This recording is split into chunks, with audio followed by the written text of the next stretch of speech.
गोलीकांड नहीं हुआ था झारखंड राज्य में। हमें लगता है कि वो गोलीकांड 2024 में भी हो रहा है, बस थोड़ा सा पैटर्न बदला है। हमें भी अपने घर परिवार को देखने की आवश्यकता थी।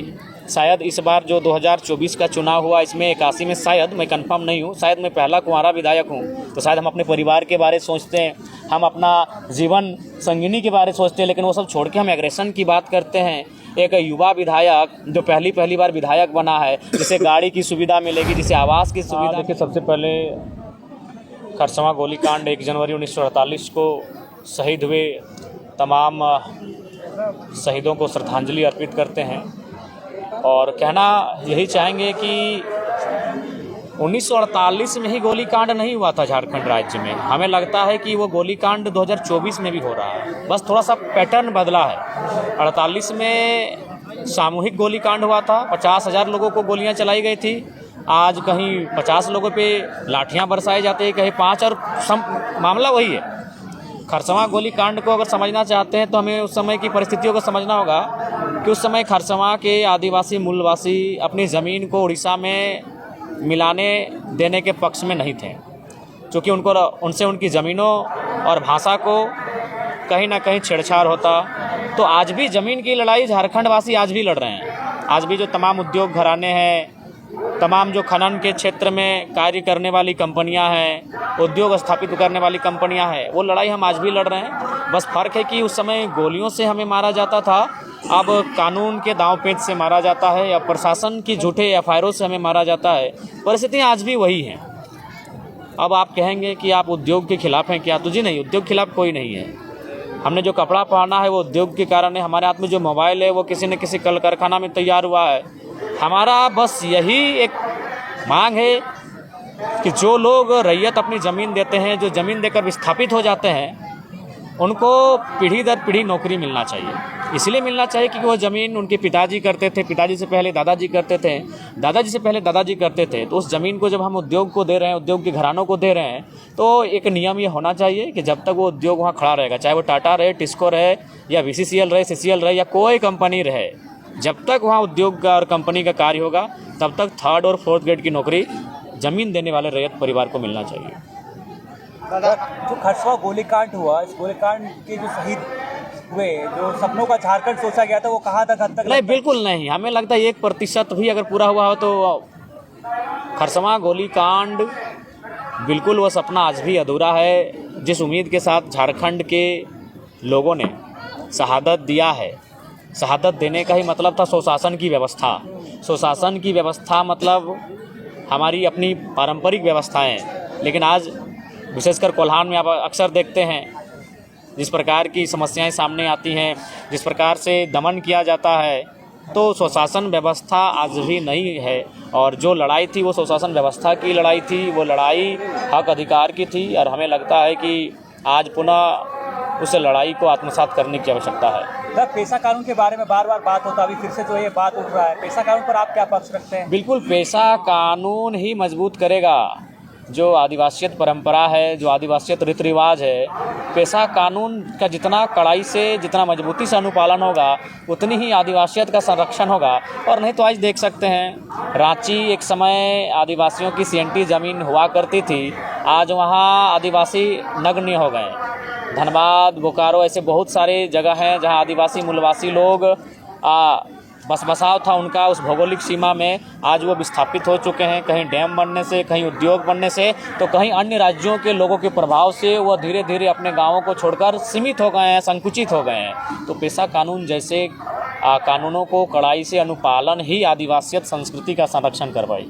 दादा, आपका एग्रेसिव को लेकर के पूरा झारखंड में चर्चा चल रहा है, इस विषय की क्या कहें? देखिए, हमें लगता है कि एग्रेशन आवश्यक है झारखंड के लिए। अगर मान के चलिए आप नियम से चरणबद्ध तरीके से अगर झारखंड में काम हो जाता तो एक यूथ लड़कों को एग्रेशन करने की ज़रूरत नहीं थी।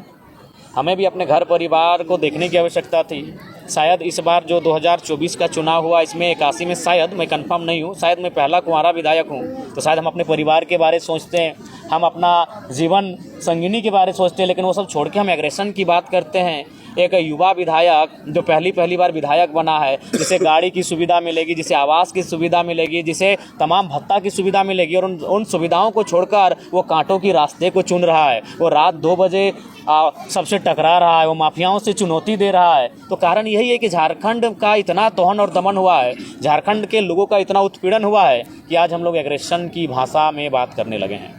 तो जिस तरह बीसीएल वहाँ पे बीसीएल से जो लोग परेशान है, यहाँ पे टाटा स्टील बिल्कुल हर जगह, धनबाद की बात करें तो बीसीसीएल से, अगर बोकारो की बात करें, रामगढ़ की बात करें तो सीसीएल से, और जमशेदपुर की बात करें, सरायकेला की बात करें तो जो तमाम उद्योग हैं, चाहे टिस्को रहे, टाटा रहे, उषा मार्टिन रहे, और जो कंपनियां हैं, ये सत्य है। रांची जाएंगे तो एचईसी से, हिंडाल्को से। ये वास्तविकता है कि ज़मीन उन्होंने हमारा लिया, लेकिन नियोजन उन्होंने प्रदेश के लोगों को दिया। और ज़मीन भी अब सहूलियत से कहाँ ले रहे हैं, ज़मीन तो डीएसपी साहब को बगल में खड़ा करके, थानेदार को बगल में खड़ा करके, लाठी के दम पे लठेत खड़ा करके अब ज़मीन ले रहे हैं। इसीलिए मैं विरोध कर रहा हूँ ना, मैं उद्योग का विरोधी नहीं हूँ, मैं उनकी उस क्रिया का विरोधी हूँ, मैं उनके उस व्यवहार का विरोधी हूँ, मैं उनके उस तरीके का विरोधी हूँ। ज़मीन आप लेना है, ज़मीन उद्योग कहाँ लगना चाहिए, जहाँ बस बसाव कम हो। अभी देखिए जादूगोड़ा का मामला, 7 गांवों की सर्वे रिपोर्ट क्या कहती है कि जो वहाँ यूरेनियम का खनन होता है, उसके रेडिएशन से मानव जीवन में इतना प्रभाव पड़ा है कि 47% यानी 100 में 47 महिलाएं माँ नहीं बन सकती है। माँ बनने के लिए उसके अंदर एक क्षमता जो होती है, उस क्षमता को ही खो चुकी हैं। 100 में 47 यानी 50%, आधा मान के चलिए, आधा महिलाएं माँ ही नहीं बन पाएंगी। और एक महिला जो माँ बनी थी, कोई आदिवासी महिला है, नाम उसका एग्जैक्ट याद नहीं आ रहा, 6 बच्चे उसका मुर्दा पैदा हुए। तो मेरा कहना है कि उद्योग कहाँ लगे, उद्योग वहाँ लगे जहाँ मानव जीवन प्रभावित ना हो, जहाँ पर्यावरण प्रभावित ना हो, जहाँ वन्य जीव प्रभावित ना हो। उद्योग किसी लगाए ना, किसी बंजर भूमि में लगाइए। मानव जीवन को प्रभावित करके, पर्यावरण को प्रभावित करके कौन सा मुनाफा आप कमाएंगे, कौन सा इसीलिए उद्योग का कोई विरोधी नहीं है, उनका जो व्यवहार है झारखंडियों के साथ, उस व्यवहार का विरोधी है। जयराम जी, नया साल आ गया है, किस तरह से आगे अपनी पार्टी को लेकर आप अपने काम किस तरह से करिएगा? क्या देखिए, हम लोग नितांत अपने कर्मों पे फोकस करेंगे। अगर हमारा कर्म सार्थक रहेगा तो लोग जुड़ेंगे। हम लोग वो ये कैंप माने बाकी लोग राजनीतिक पार्टियों की तरह जिस प्रकार लोग जोड़ते हैं, उस व्यवहार से हम लोग नहीं जोड़ेंगे। हम अपना कर्म पे केंद्रित करेंगे। ब्लॉक का मामला रहेगा, हम लोग ब्लॉक में आवाज़ बुलंद करेंगे। जिला का मामला रहेगा, हम लोग जिला में आवाज़ बुलंद करेंगे। विस्थापन का मामला रहेगा, हम लोग विस्थापन पे बात करेंगे। और लोगों को यदि लगेगा कि हमारी लड़ाई सार्थक है, हमसे जुड़ेंगे, नहीं लगेगा नहीं जुड़ेंगे। तो जिस तरह गुजरात मॉडल के दम पर पीएम नरेंद्र मोदी जी पीएम बने, क्या डुमरी मॉडल वो देखने को मिलेगा 5 साल का? क्या आप लोग का फोरकास्ट है? डुमरी मॉडल बिल्कुल देखने को मिलेगा, और उसके लिए हम लोग बहुत सारी योजनाओं को बेहतर सिस्टमेटिक तरीके से लाने के लिए चरणबद्ध हैं। और बिल्कुल डुमरी मॉडल को हम लोग आने वाले 5 सालों में झारखंड में एक एग्जाम्पल के तौर पे प्रस्तुत करेंगे। जयराम जी, डेट बदल जा रहा है, कैलेंडर बदल जा रहा है, लेकिन रोजगार की मुद्दा वही है, स्टूडेंट वही सड़कों पे है अभी भी। क्या कहिएगा इसको लेकर? नया साल में कुछ संदेश देंगे छात्रों को लेकर, कुछ हित करिएगा? देखिए, हम तो स्पष्ट कहेंगे, राज्य सरकार को आपके माध्यम से संदेश देंगे कि जब तक खतियान के आधार पर स्थानीय नीति, स्थानीयता के आधार पे नियोजन नीति और पिछड़ों के आरक्षण में संशोधन, जब तक इन विषयों को इम्प्लीमेंट नहीं करती है, और अगर कोई नियोजन लेती है तो उसमें क्या होगा कि झारखंडियों के साथ सरासर अन्याय होगा।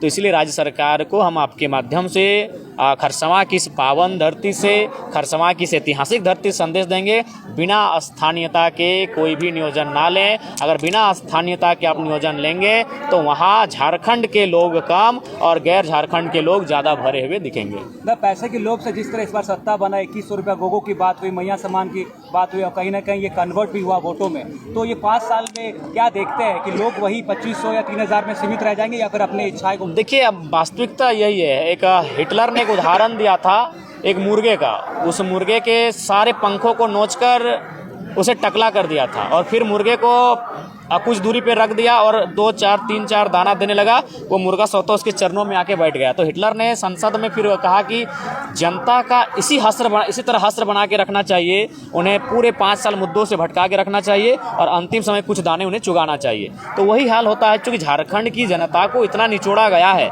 कि उन्हें जिंदा रहना ही विकास समझ में आता है। देखिए, मैं पुनः कहूँगा, मैया सम्मान, अगर नारी सम्मान की बात है तो अच्छी बात है। मैं आज फिर तर्क दूंगा, 45 से 50 वर्ष की जो महिलाएं हैं, उससे ऊपर जो है, उनको आप ये सम्मान दें। लेकिन अगर आप 18-20 साल की बालिकाओं को सम्मान देते हैं तो उस मेहनत के साथ 2000 रुपये जो कमा रहे हैं, उनको एक धक्का लगेगा। आप किसी को फ्री में अगर 2000 2,500 रुपये देते हैं और जो लोग अपना हाड़तोड़ मेहनत के साथ जो युवा 2000 2,500 रुपये दिन मैंने महीना का कमा पाते हैं, उनकी मानसिकता को डैमेज करेगा। ठीक है, थैंक यू। धन्यवाद।